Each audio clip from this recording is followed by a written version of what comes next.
name is Will Novak. I'm a data scientist here at Dataiku.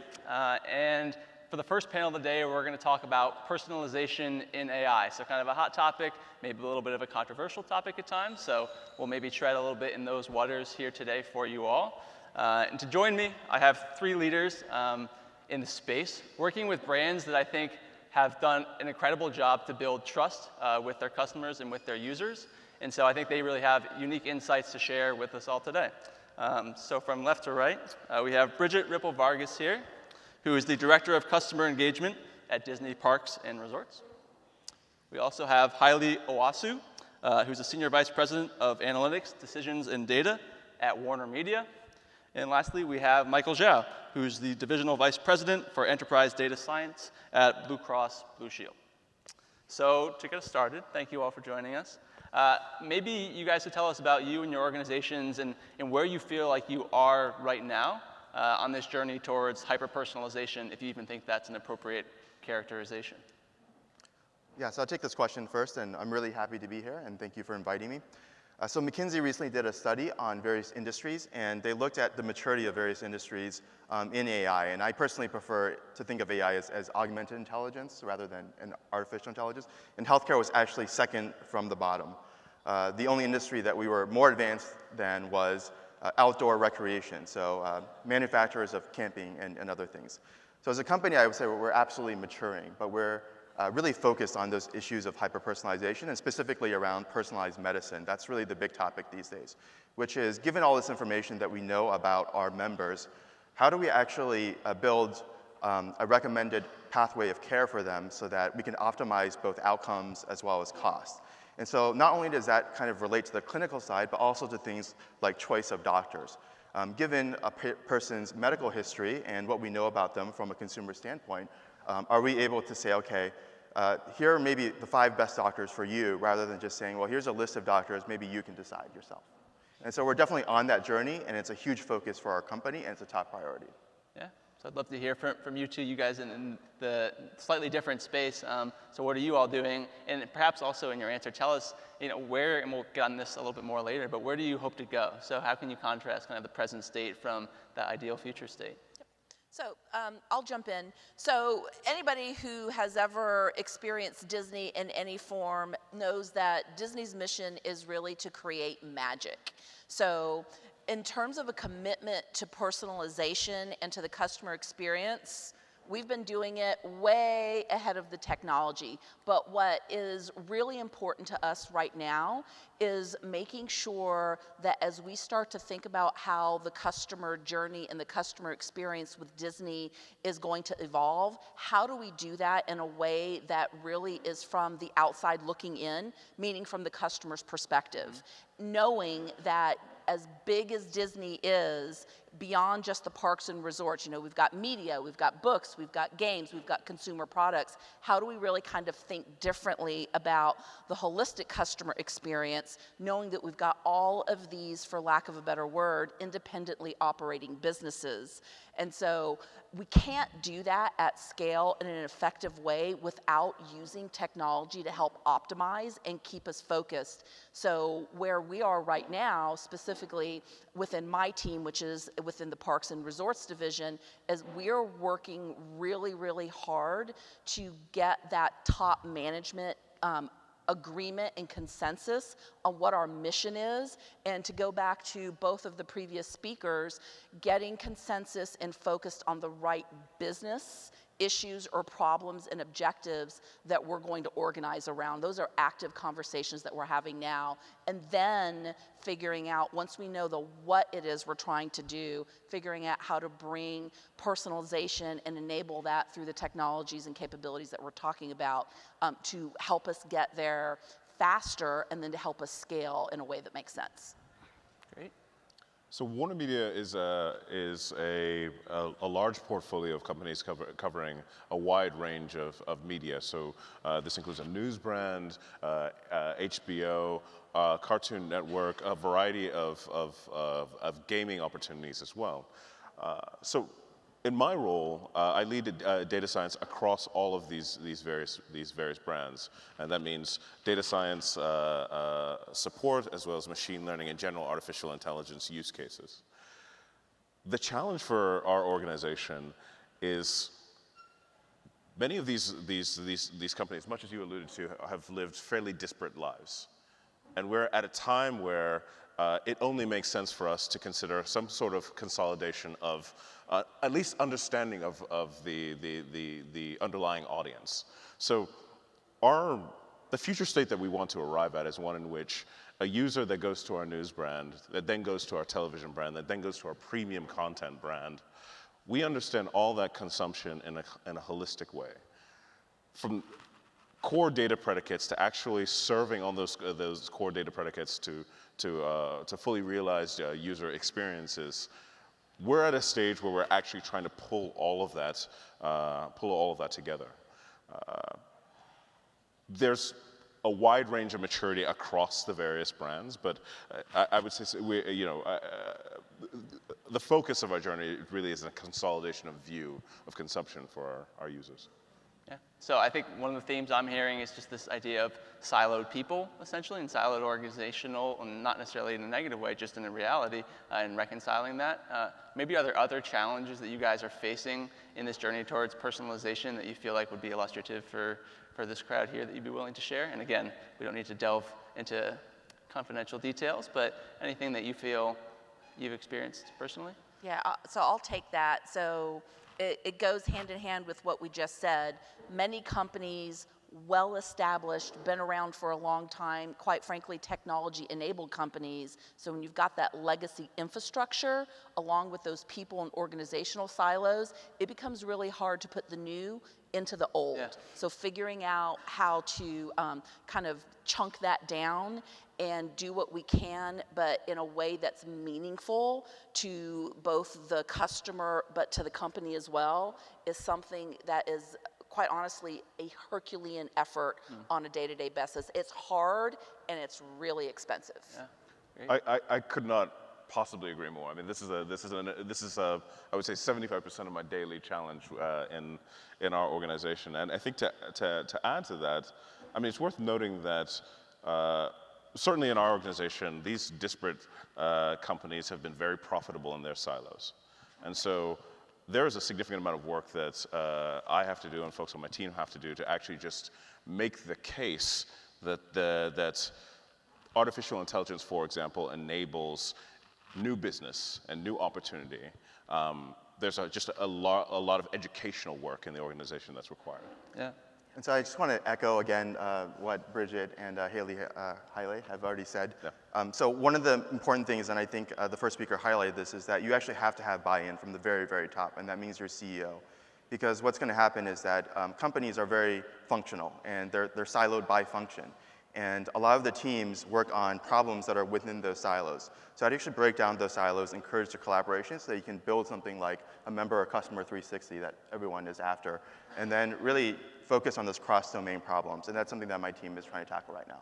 Great. So sticking with that point of the customer 360, I think talking about personalization in AI, there's definitely a level of intimacy that's involved with building these personal experiences, which I think there's a lot of value to be gained from, but there are also threats and risks involved. And so, again, as I led off with, you guys and your organizations, I think, are really trusted in your spaces. So how are you thinking about maintaining trust while still getting into this intimate place, which is personalized AI-driven experiences? Yeah, so I can tackle that first. So we are Healthcare Service Corporation, technically, so we operate in 5 states as Blue Cross Blue Shield: Illinois, Montana, New Mexico, Oklahoma, and Texas. We cover about 16 million members. So as the largest nonprofit, we do actually have a goal, a corporate goal or mission of standing by our members in sickness and in health. And so what that means is that we're really acting in the interest of the member. So whenever you work on something to maintain that trust, you have to ask, is this something that our member want us to do for them, right? And so in healthcare, there's a lot of privacy concerns, especially around sensitive medical data. And so as an example, how many of you have received a genetic test? Just raise your hand real quick. So probably quite a few of you. How many of you actually know that genetic information is not covered by HIPAA? Raise your hand. Like, okay, a few of you, right? Not as many. So it's kind of interesting. So if you don't have that level of regulation, then what is it that you can do with that genetic data? So for example, we are prohibited from underwriting using genetic data.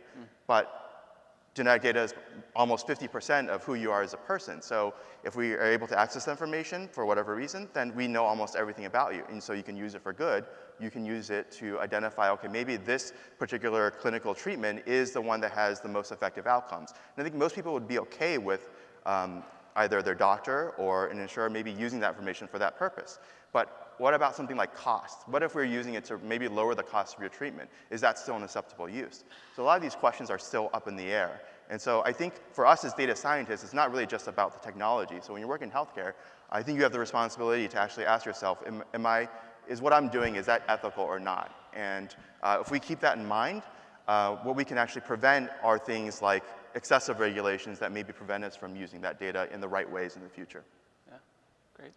That kind of ties into some of the things that we spoke about previously. Absolutely, yeah. So from our perspective, one of the other areas that I have responsibility for is privacy and compliance within the Parks and Resorts organization at Disney. We also have a corporate privacy and compliance organization that we work hand in hand with. So Disney's overall strategy to making sure that our customers, whether they're current guests or future guests, feel good about us is by making sure that we are as transparent as we can possibly be, and quite honestly, that we give our guests the choice, which is what helps them feel empowered and good about how we might use data in context of our relationship with them.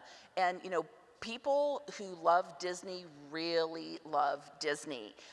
It's in my 8 months since I've been at Disney, certainly we have the people who come to us and say, hey, stop doing this or stop doing that, and we honor it. But just to kind of put it in perspective, just yesterday while I was here, I was dealing with a customer who escalated and said that for 5 years they've been trying to get Disney to communicate and market to them, but for some reason they were in an opted out status because they really want to engage. So we work really hard to make sure that we make it really easy for the customer to tell us what they do or don't want, and then to make sure that we've got the right constructs in place and the processes in place, and quite frankly, the organizational commitment to understanding that it's important to honor that throughout everything that we do, whether we're talking about the digital channels where it continues to become an even bigger and bigger issue, or if we're in even some of the more traditional direct channels. It's equally as important, and it's something that we continue to grow. Yeah, I mean, GDPR has made this idea of opt-in. That's right. Very relevant, but maybe this is something GDPR, the laws in California, I mean, it's coming. Yeah, it's coming. It's something that we think about very, very deeply. So I don't personally run privacy and compliance, but the organization to which data science belongs does. And that's an important relationship that we have, because our viewers are in a constant, frequent interaction with our content. We're fairly ubiquitous. And the way that our content is consumed is changing very dramatically. And the reason personalization is so important is that given a glut of content, our users clearly want us to make an informed recommendation to them about what serves them best in what context. But in order to do that, we have to know things about them. We have to engage a deeper relationship with them where they want to share with us information sufficient for us to make informed personalization for them. And that's a very delicate relationship. So as we are building out the models that enable these personalizations, as we're bringing in the data sets prerequisite for that, it's very important for us to make sure that the user knows that they can opt out at any time, that they can request sufficient information so that they understand why they're being presented the content that they're being shown. All of that is core to how we operate as at a data science team at Warner Media.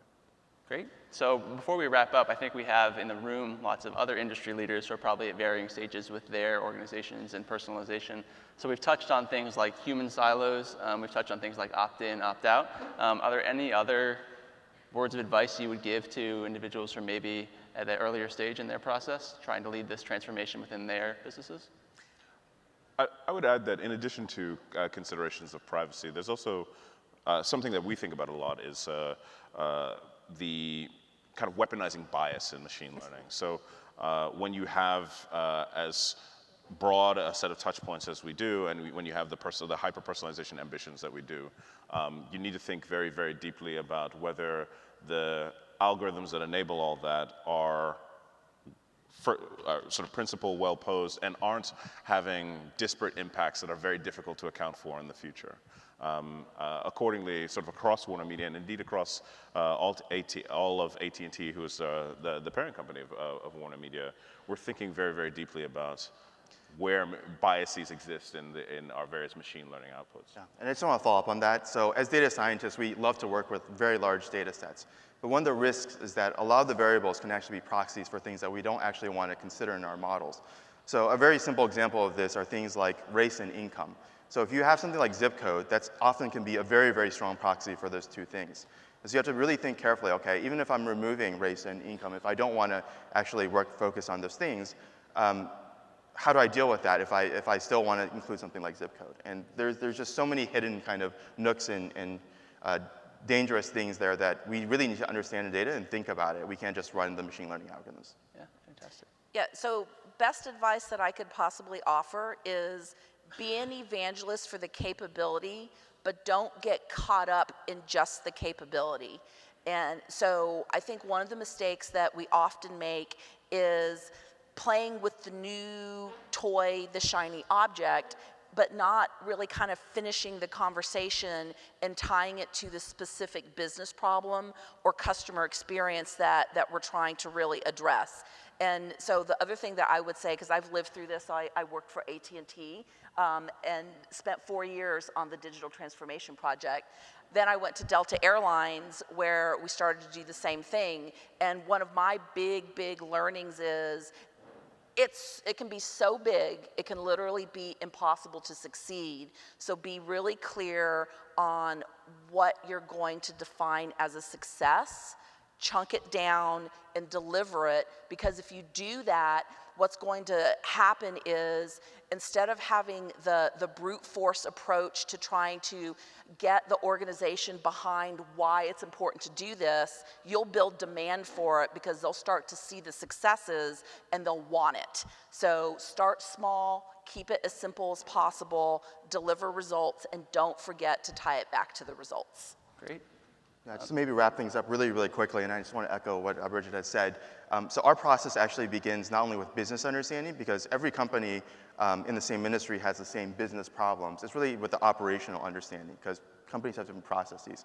It's asking, what is the company-specific process, and what is the action that I'm actually trying to change with my model or improve with my model? Once you have that, then you can say, okay, I'm targeting analysts, they're going to make this specific decision, and that's what my model is going to improve. Then it's actually easy to chunk it out. Rather than solving this nebulous problem, I'm just going to bring in AI to solve, world hunger. Fantastic. So with this topic of advice, I believe for you all, it's time for a coffee break, but I think my lovely panelists will be available to interact with more throughout the day, so please, I'm volunteering them, but take them up on their advice that they have. But thank you all, and thank you. Round of applause for the panelists, please.